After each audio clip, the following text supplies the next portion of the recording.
Hey guys, it's Matt, and I'm here today to talk about how to write proper autoresponder messages, okay?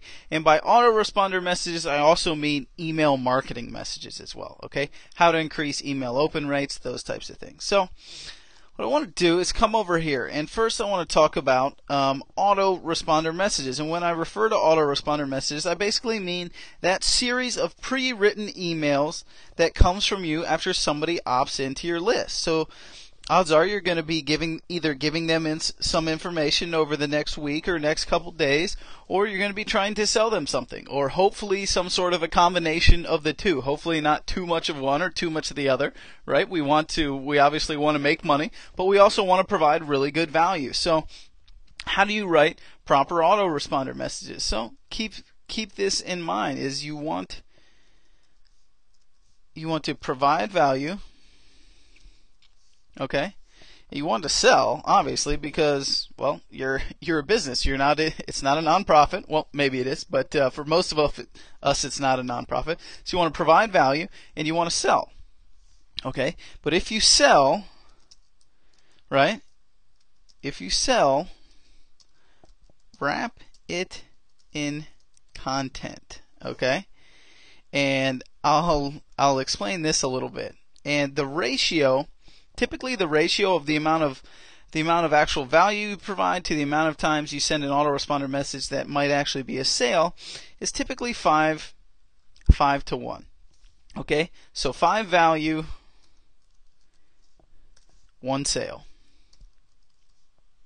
Okay, so if you're sending out 6 messages, you can make one of them a sales message possibly, and the other 5 should be real good hardcore value, right? So let's just take our days out here. Let's go day 2, day 3 here, day 4, day 5. Okay, so that's a total of 6 days. The day they opt in and the 5 days after that, right? So now you may not be messaging to them every day. Maybe you want to draw it out over the course of 2 weeks, or you may actually want to do a lot more autoresponders. Every 6 days or every week they get an autoresponder message, and you may want to draw it out for 6 months. That's completely up to you, however you have your business structured, okay? What I want to talk about conceptually is how you're going to be delivering these messages, okay? So you can go in and write your campaigns. I'm not going to write your campaigns for you because I don't know what your niche is, okay? And you know your niche better than I do. I don't know bass fishing, and I'm not a good dog trainer, and I'm not, so you're going to be the best person to write those autoresponders. I'm just going to give you a couple tips as you go through. So day 0, I typically like to give them nothing but value on day 0. Why? Because you want them to get in and you want them to trust you. Okay? So on day 0, I typically do all value, right? And some things that you can put in here. Day 1 might be like a congratulations, or like a welcome type of thing. Make them feel like they're part of the community. Something you may also want to do, which is always a good idea on your autoresponders, is put in links to your social networks, especially in day 1.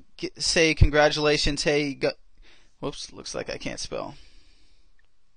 Say, hey, congratulations, go download this special report, or go watch these training videos on dog training, or on whatever it may be, on internet marketing, whatever it may be. Give them a lot of value here, okay? So really give them value. And then when it comes to the social networks here on day 1, you can also say something along the lines of, we'd love to invite you to really become part of the community and join us on Twitter and Facebook and YouTube and whatever it may be. Get that out in your day 0, right? You can have it at the bottom of all your autoresponder messages, because the bottom line is the more places these people connect with you on, the more places you're going to have to interact with them, engage with them, and ultimately sell them, okay? So give them as many touch points as you possibly can. So if you got an email, great. Also get them in your social networks. Maybe they like Facebook more than email. Maybe they hate Facebook, they only use Twitter. If you're using all of them, you'll be able to contact them, okay?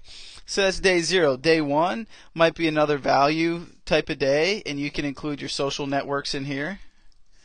Day 2 maybe another value day, but you might be leading up to the sale or something that you give in day 3. Value and maybe a lead in to a webinar or a special offer tomorrow, so stay tuned. Maybe in day 3, this is a sale day, right? This is the day you're going to try and make the sale. So here, when I say always wrap a sale in a piece of content, you always want to provide value still, and you want to make sure that the sale, all the way throughout it's giving them value. So it's solving a problem to them, So let's say you're in, the fishing niche. Okay, well then the way you provide value is by, giving them something that is going to help them with a problem, right? So solve their problem and then give them the opportunity to buy. So solve problem, opportunity to buy, maybe special discount or whatever. Okay, so if you're going to make a sale, wrap it in a piece of content. Always provide value, solve a problem, and then give them an opportunity to buy and make them feel special. Give them a special discount or whatever it may be, okay? And this goes for whatever niche you're in. Whatever niche you're in, you're always going to be wanting to provide value. You always want to solve the problems, right? People will buy from people who solve problems, okay? And then day 4 and 5 can, be more days to, follow up on the sale. Maybe some more value regarding the problem you solve. Okay, and then you can still give them a last minute chance or something like that. Last minute chance to buy, something along those lines. And day 5, you can start onto a new topic or a new problem and start providing value around that. Okay, so that's just a quick idea of how I would lay out my first couple days. In the beginning, I would provide massive value to really get them, engaged and involved in listening to what you're talking about. Get them into your social networks.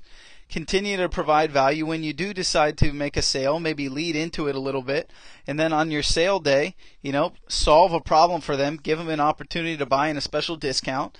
Maybe the day after, follow up with more value regarding that problem, give them a last minute chance to buy, and then move on to your next topic and your next value proposition, and then go through the same process again and again and continue providing value, but then again also give them opportunities to solve their problems by purchasing something from you. It's not bad to ask people to buy, as long as you're providing value, right? They took a survey a long time ago, and they asked customers, they said, hey, why did you not buy from this person or this company? And you know what the number one reason was? Well, they didn't ask me. They never asked me. So don't be that person. Don't be afraid to ask for the sale. Just do it the correct way. Don't ask for them for a sale every single day. And don't ask for them for a sale without providing value to them or without solving a problem for them. Okay, so keep that in mind when you're writing your autoresponders or when you're sending out newsletter blasts or whatever it may be. Always provide value, solve problems, and ask for the sale. All right, guys, head on over to nlprofits.com and for more training tips and advice, and I'll see you there. Have a good night.